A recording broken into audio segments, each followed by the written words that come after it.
Well, hello everyone, Texie88 here and welcome to another review. And now I'm taking a look at Fist 2, The Legend Continues, which came out in 1986 courtesy of Melbourne House. The game is a sequel to their earlier game, Way of the Exploding Fist.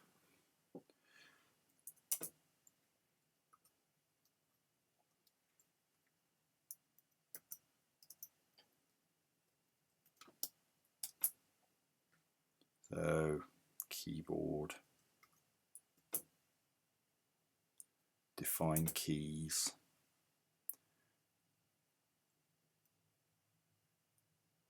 Yeah, those are the keys that they were in the original, at least for a character that was on the left hand side. If you were playing a two-player game in that, this is only one player though. So, and the actual move set is exactly the same as before. And worth pointing out, once the game has begun, the controls cannot be changed. So in this game, what you got to do is wander around this whole area, and you're trying to locate seven sacred. Well, I think it's seven. Well, several sacred scrolls, and you have to find altars and meditate at them to find them. And once you do that, you absorb the knowledge contained within said scroll. So rather than being just a one-on-one beat 'em up which is confined to one screen, you're actually adventuring.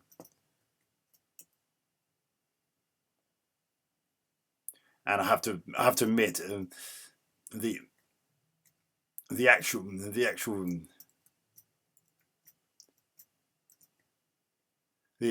graphics in this are really quite nice. I mean, look at those backgrounds; they managed to get a decent amount of colour into them.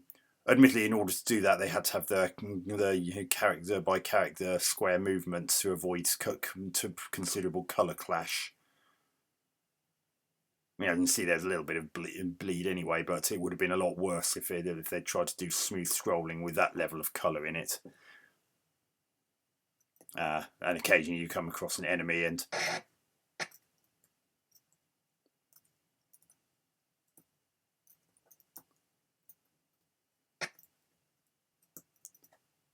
as I said, the controls are exactly the same as they were in the first game, so there's nothing alien to anyone. And he's dead now. I can continue on my way.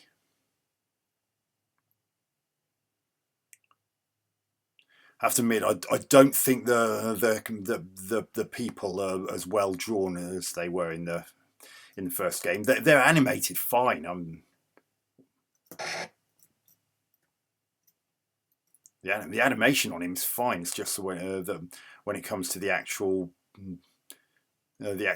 quality of the drawing of the characters itself, that's where it falls down. It's not terrible. It just doesn't look as good as it was in the first game.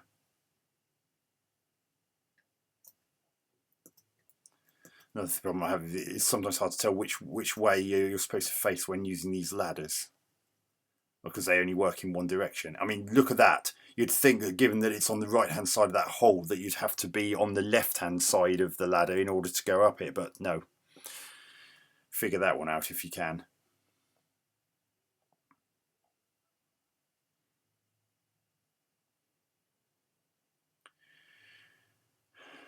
And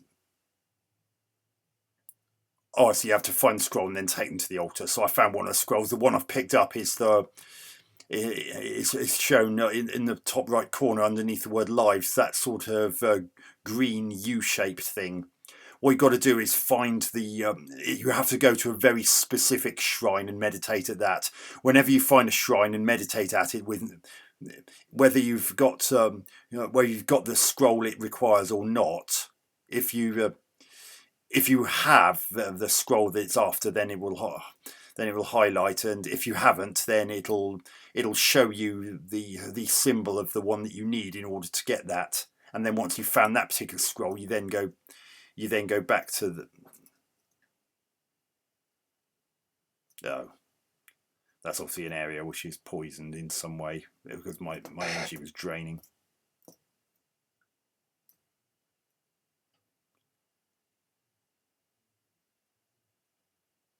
So I lost a life there. Now I've got 2 lives left. It'd be nice if the actual scrolling kept up a bit better. I mean, it's fine once it's got you central, but I kind of wish that. And notice how the graphics momentarily corrupt when you transition into a new area like that. Oh, wrong button.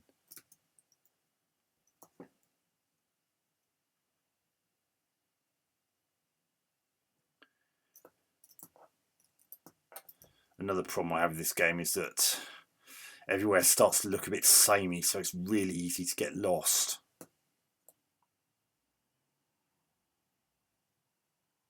More graphical glitching just so I transitioned into a new area. Here's an altar. So, see in the top left corner, it briefly flashed a symbol just under the word score. What that's telling you is I have to find the scroll with that symbol on and then come back to that specific altar in order to properly learn the secrets of that particular scroll. Plus, it also topped up my energy a bit while I was there, which is always a big plus. So even if you haven't got the scroll and you're running low on energy, now you have to watch out for these ninjas. Have shurikens and they throw them at you.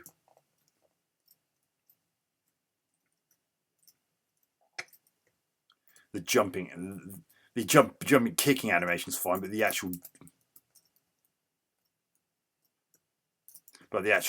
jump itself is a bit badly animated. I can see you can still block in the game.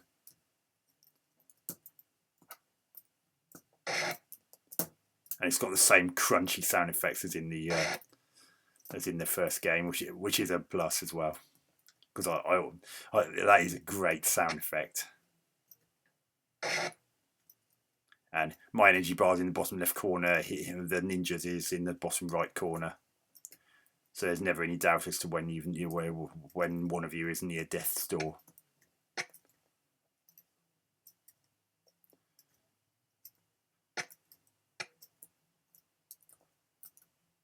Some of the hit detection's a little off at times. I can't help but feel.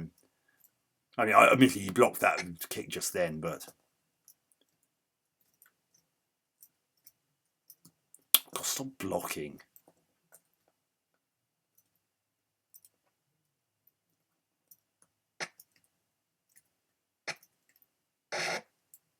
Bye bye, Ninja Whinger. I mean, the graphics are really nice.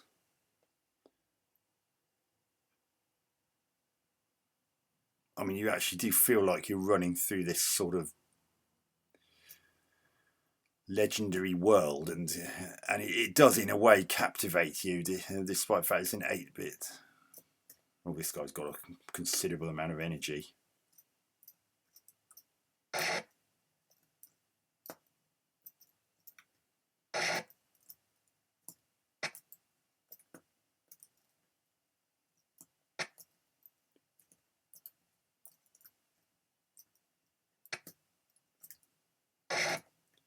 Come on, you little scummer. Yeah.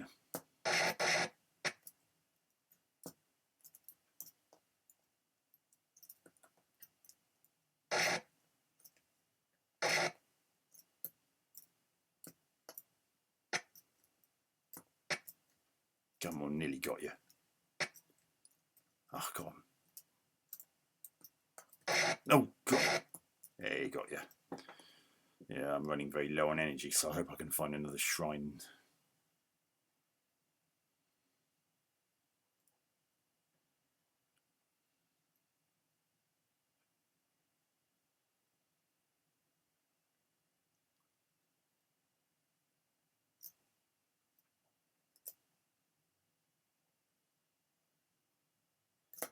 Oh god, it's hard to avoid those because you don't know they're going to come. You don't know they're going to actually come until the scrolling suddenly stops, and by the time you realise what's happening, you've got barely any chance to react to the first of them.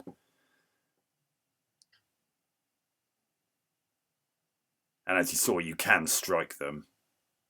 It's just a case of figuring out which punch or kick can actually deal with them.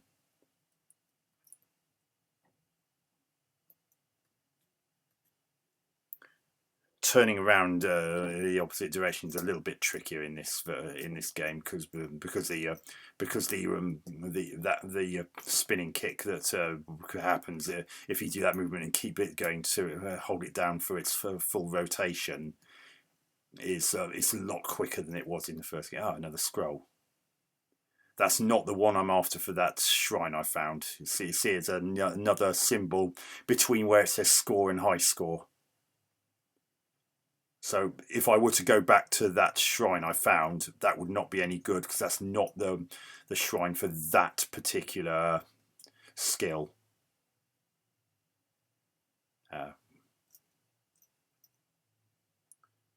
Get some energy back as well.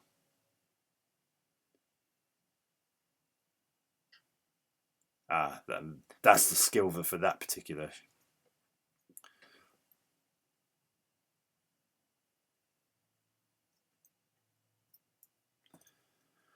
But see what I mean? Everywhere's really starting to look very samey. So if you want to succeed, you've really got to make a map. Otherwise, you're just going to get hopelessly lost. And that's a hole. You can fall down those. You may die. You may not. It depends on whether or not you go in.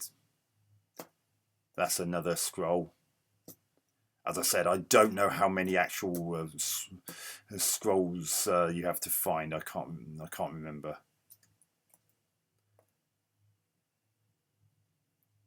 But either way, that's not the one I want for either of the shrines I've been to thus far.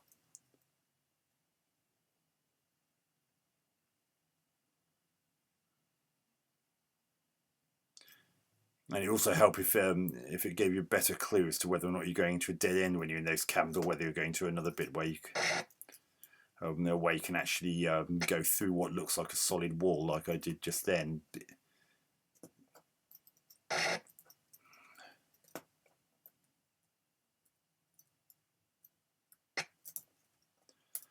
The AI of the opponents isn't really isn't that great. A lot of the time, they quite often face the wrong way or just stand there.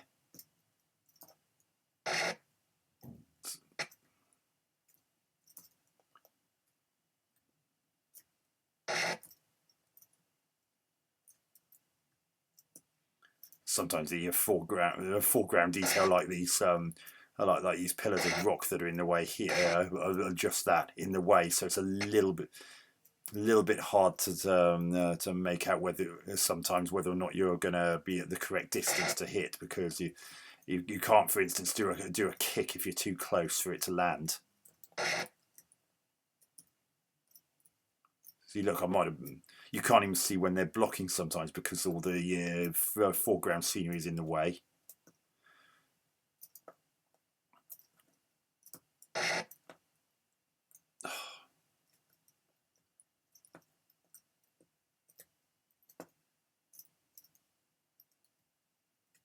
Oh, come on, sort of facing the wrong way, you turnip.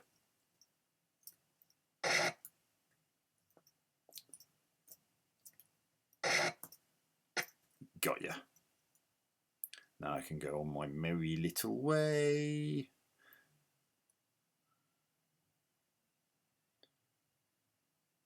See, I've seen dead ends look like that wall I seemingly went through, and I obviously didn't go through a wall, because otherwise it would have just stopped me from going any further. See, look, now I've hit a wall. You can just see my protruding foot, and the fact that I'm not going any further. See, that looked just the same as where I went through on that previous section. Trying to line yourself up with these ladders is a bit of a pain. And that's another thing. How are you supposed to even know there's a ladder there?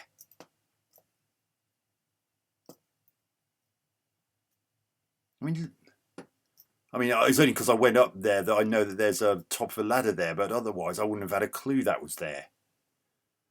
Oh, this is all really starting to look the same.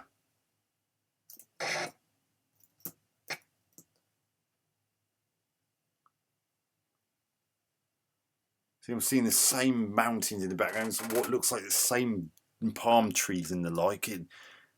It's just so similar looking to other places that I've already been, even in just this review alone, that it's so easy to not have the faintest idea where exactly you are in relation to everything else. So you quite often just end up wandering around the same bits over and over again. And that's another thing. Sometimes the enemies just stand there with the same block. Look at this.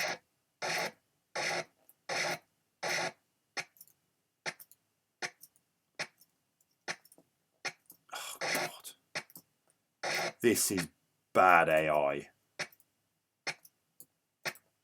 This has rush job written all over it. God, well, isn't this a tough opponent? For the vast majority of that fight, he just stood there with that locked out high block. So all I had to do was do mid to low range blocks, and he was powerless to do anything.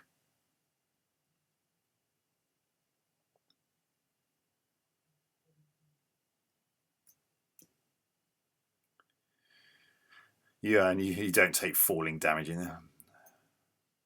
Oh, I'm actually starting to see some different things now. Yeah. I mentioned this game to YouTuber Zypho earlier this year, and he was quite intrigued by it. And if he's watching this, now you can see why I advise you to just brush up on your map making skills, because you will need it if you decide to long play this. Get some energy back. And that's that particular scroll.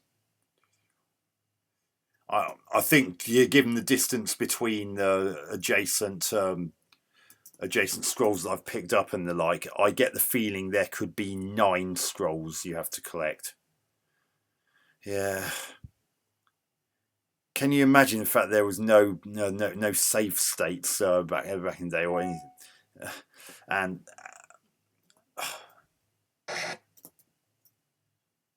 see, there even moments where he was doing this ninja was doing the throwing animation for his shuriken, and then no shuriken came out.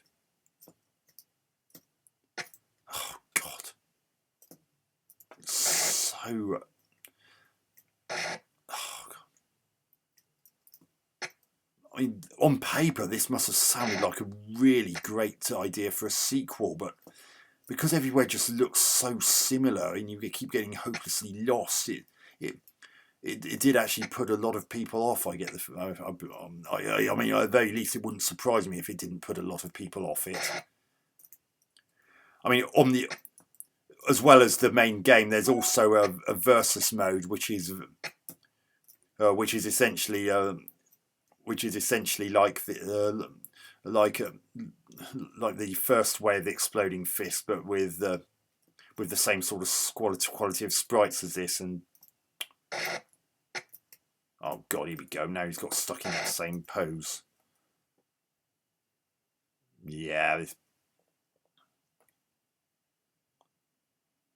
Yeah. So that other element that's also included is oh God. Is essentially a one-on-one, very akin to the first game. In fact, it basically is, but with this style of sprites and with different backgrounds. And the backgrounds are still just as well drawn as they were in the first game. I'm not going to knock those at all. And by and large, the animation is still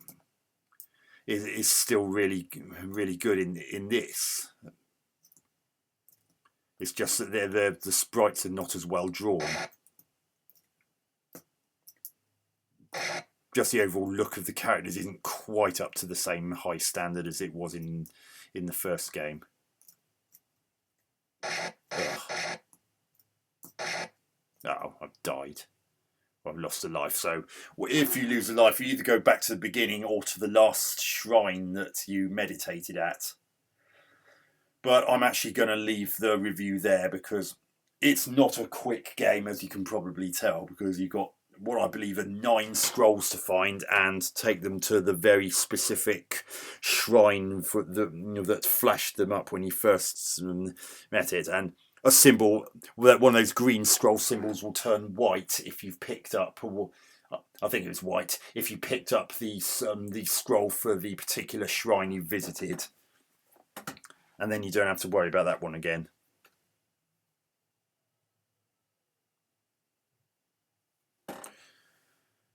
So that's Fist 2, The Legend Continues for the ZX Spectrum. Graphics, by and large, really nice. Lots of colour.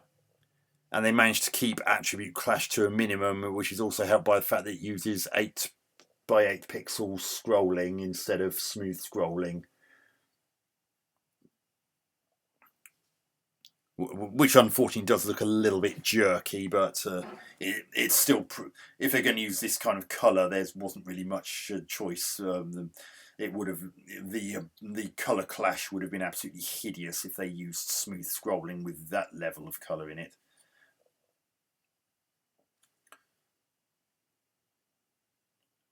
The animation's mostly of the high standard that you saw in the first game. But as I said, the people sprites are not quite as well drawn as they were in the first game. The sound effects, usual crunchy martial arts style sound effects. If you're familiar from the previous game, you'll recognise them instantly. Apart from that, there's not really any sound to speak of.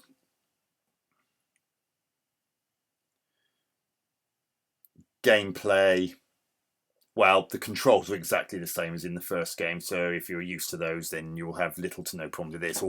Although, as I said, when everywhere starts to look the same, it's really easy to get yourself hopelessly lost. And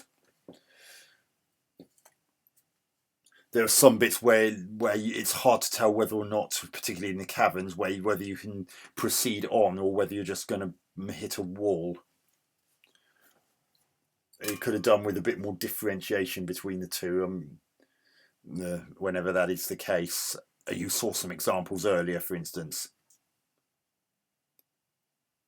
and trying to get in the correct position so that you actually sit down and meditate at an altar is a little bit of a faff. You have to maneuver and stop your man in just the right place, and he'll automatically sit down.